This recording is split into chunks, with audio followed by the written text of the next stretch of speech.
Audime conditor nostras preces confletibus, in hoc sacro jejunio. En el nombre del Padre, y del Hijo, y del Espíritu Santo. Amén. Domingo de la octava de la Ascensión, o domingo después de la Ascensión del Señor. La Ascensión del Señor, así como el mismo Pentecostés, el Corpus Christi, tienen octavas. Y estas octavas debemos aprovecharlas como un tiempo de gracia. Recordemos que octava viene de 8, que quiere decir 8 días de gracia que Dios da a través de la iglesia, celebrando estas fiestas, en este caso la ascensión del Señor, y que pues obviamente como iglesia nos alegramos de que el Señor haya ascendido al cielo y ahora nos va a enviar el Espíritu Santo. Por eso celebramos esta infraoctava de la ascensión. Infraoctava porque tiene un poco más de 8 días, son casi 10. Pero es un tiempo de preparación para el Espíritu Santo, para recibir al Espíritu Santo, para que Él venga.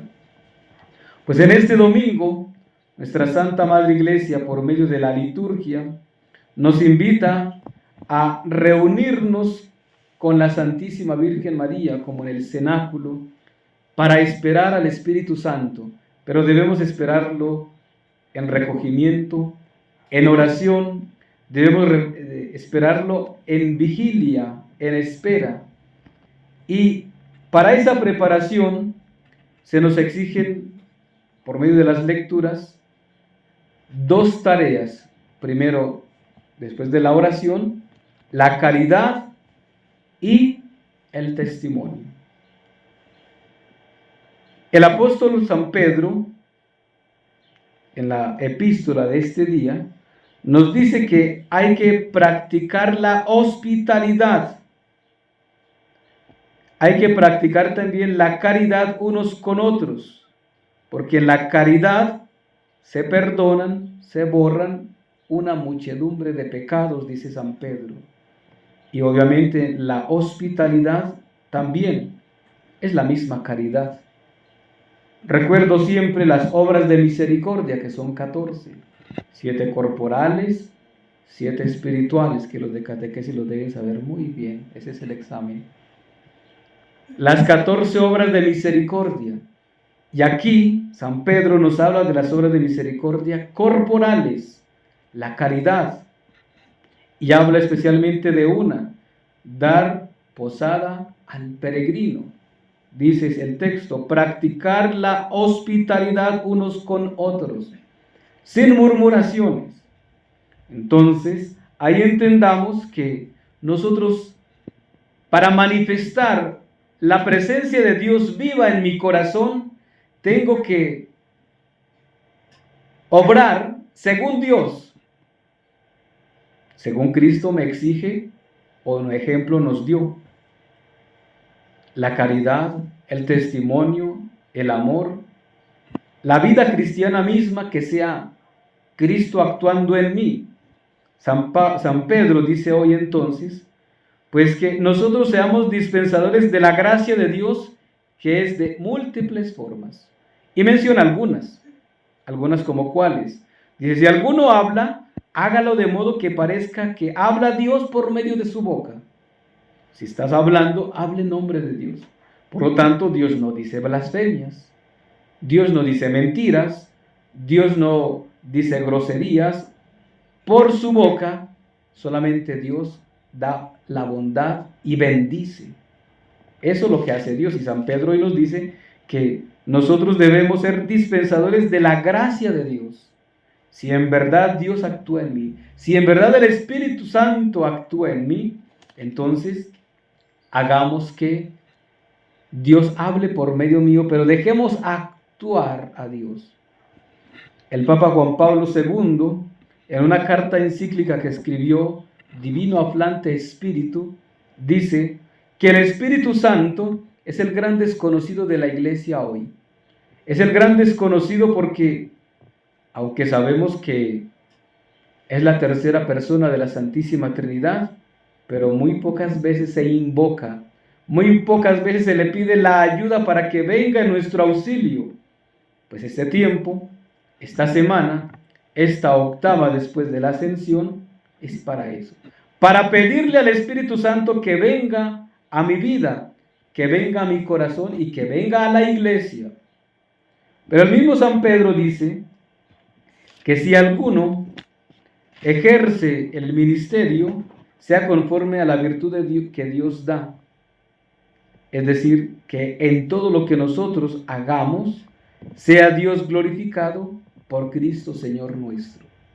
San Pedro nos recuerda que nosotros, una vez bautizados, creyentes en Cristo, hemos recibido de Dios todas las gracias, y de esas, obviamente, las del Espíritu Santo. Dios debe actuar en mí. Dios debe hablar por medio mío, obrar por medio mío. Y entonces San Juan, o el mismo Jesucristo por medio del evangelista San Juan, nos dice que nosotros ahora tenemos que dar testimonio. Pero el testimonio no es solamente decir soy cristiano, soy de Cristo y nada más. Tenemos que ir más allá, y Cristo nos habla y como que nos exige fuerte. Dice: cuando venga el Espíritu Santo, el Consolador, que yo os enviaré del Padre, el Espíritu de verdad que del Padre procede, Él dará testimonio de mí. ¿Quién va a dar testimonio de Cristo? El Espíritu Santo. Pero Cristo dice: ustedes también deben dar testimonio de mí, porque están conmigo desde el principio, es decir, desde que me conocen, desde que han sido bautizados. Deben dar testimonio de mí, deben actuar como yo les enseñé, si en verdad son míos. Así que no se escandalicen porque sepan que los van a expulsar de las sinagogas, ¿oyeron? Los van a expulsar de las parroquias, los van a excomulgar, los van a expulsar, los van a tildar de herejes, de cismáticos. Y dice Cristo: y cualquiera que los esté, o que esté dando muerte, que les esté quitando la vida, están pensando que le están dando un culto a Dios. Y algunos hoy se mofan, se vanaglorían de eso. Miren, esos se salieron, esos son una secta, esos no son católicos, esos están fuera de aquí. ¿Por qué? Porque no están aquí en la sinagoga. Sí, en la sinagoga de Satanás, claro. Donde hay herejías, donde se ofende a Dios, donde se profana a Cristo, donde no se hace respetar y amar a Cristo. Pues obviamente que esa no es la iglesia de Cristo. Esa más bien es, como dice el libro del Apocalipsis, dice San Juan, se ha convertido en la sinagoga de Satanás, porque ya no adoran a Dios, se adoran ellos mismos, o sea, predican ellos mismos y el pueblo los aplaude, los alaba. Y esa es la situación de la iglesia de hoy, lamentablemente, la iglesia del mundo. Hablo de la iglesia del mundo, no de la iglesia de Cristo. La iglesia de Cristo debe ser caritativa, debe dar testimonio, debe acoger al prójimo y debe hablar en nombre de Cristo. Y si tiene que ir por Cristo, va por Cristo. Esa es la verdadera iglesia de Cristo, la que muere por Cristo. Los apóstoles, una vez han recibido el Espíritu Santo, estos ahora salen y no les importa que los metan en la cárcel, no les importa que los critiquen, que los apaleen, que los apedreen, no les importa que los maten. ¿Por qué? Porque ellos están convencidos de que Dios actúa en ellos y de que ellos son ministros de Cristo. Pues entendamos que esta era la primitiva iglesia cristiana, la iglesia naciente. Una iglesia que una vez han conocido a Cristo en esta tierra, les ha hablado, ha hecho milagros, ahora ha resucitado, y como dice el libro de los Hechos de los Apóstoles en el capítulo 1, texto que leíamos el jueves de la Ascensión, porque era el día de la Ascensión el jueves, no es hoy, era el jueves de la Ascensión, decía, y durante 40 días se nos apareció y nos enseñó acerca del reino de los cielos, de cómo ir al reino de los cielos. Y allí explicaba justamente muchas de las situaciones que Cristo les recordó y les enseñó a los apóstoles en esos 40 días que hay entre la resurrección y la ascensión, o antes de que Cristo ascienda al cielo. Y los apóstoles entienden muy bien, y ellos se llenan de Dios, se llenan del Espíritu Santo, y ahora van a dar testimonio. Es la primera iglesia, o la iglesia primitiva, el cristianismo primitivo.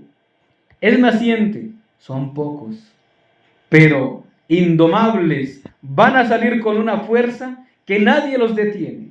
Hoy la iglesia, y justamente pidiendo el Pentecostés, la iglesia tiene que renacer, tiene que renovarse. Nosotros tenemos que renovarnos, porque tengamos algo claro, y es que nosotros somos la iglesia. No pensemos que la iglesia es lo que ya está en el Vaticano, porque eso ya no es iglesia. Allá eso lleno de unos masones, comunistas, servidores del nuevo orden mundial, pues lo único que están haciendo allá es que, siendo títeres de otros, cumpliendo órdenes, cumpliendo una agenda global para finalmente destruir la iglesia. Porque ya no es Dios en ellos, sino es Satanás en ellos, cumpliendo una orden para destruir la iglesia. Así que ya no pensemos que la iglesia de las estructuras, de las catedrales, de las basílicas, esa es la iglesia de Cristo. Esa ya no es la iglesia. Nosotros somos la iglesia y tenemos una responsabilidad grande en dar testimonio de vida cristiana, en dar testimonio, como dice hoy San Pedro, de que Dios hable a través mío, actúe a través mío y dé testimonio. Porque como he iniciado diciendo, dos cosas nos deja como tarea la liturgia de la palabra hoy: la caridad y el testimonio, después de la oración. Porque todo eso tiene que ser fruto de la oración. Nada sin la oración y todo como fruto de la oración. La caridad, fruto de la oración. El testimonio, fruto de la oración, o mejor, del encuentro personal con Dios.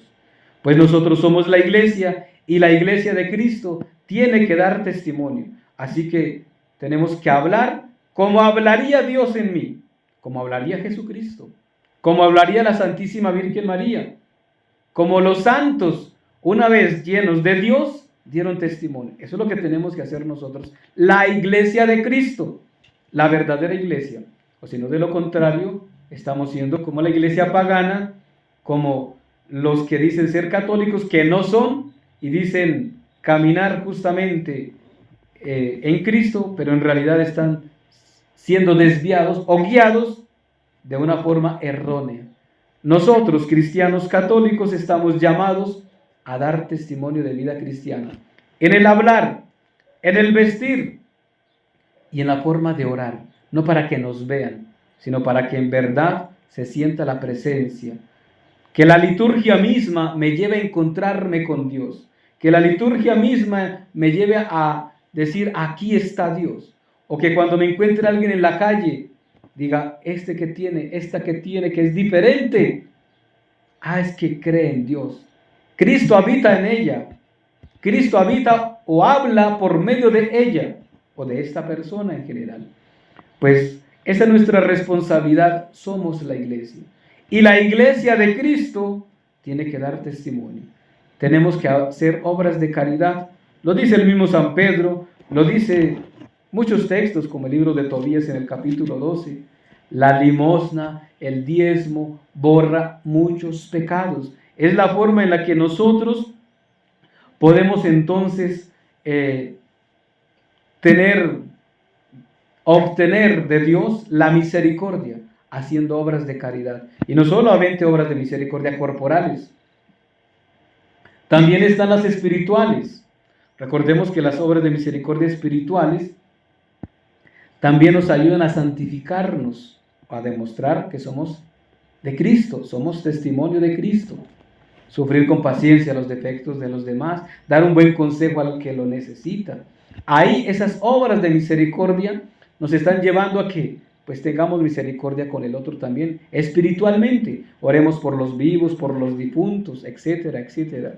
Pues hoy entonces, este domingo de la infraoctava de la Ascensión, pidámosle al Señor para que nosotros, cristianos católicos, podamos dar testimonio siempre y que demostremos que vale la pena ser cristiano y que en nosotros hay algo distinto de aquellos que dicen ser cristianos y católicos, pero que no viven como cristianos católicos, sino que son unos paganos, pero tenemos que dar testimonio nosotros.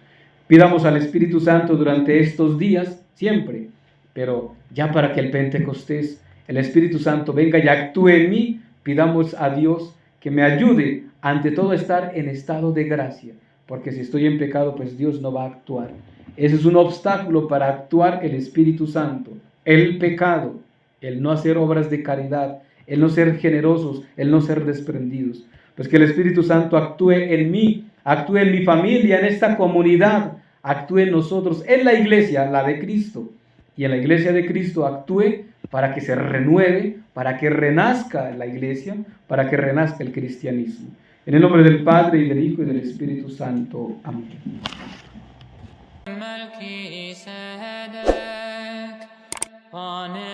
Vacant Praetorium.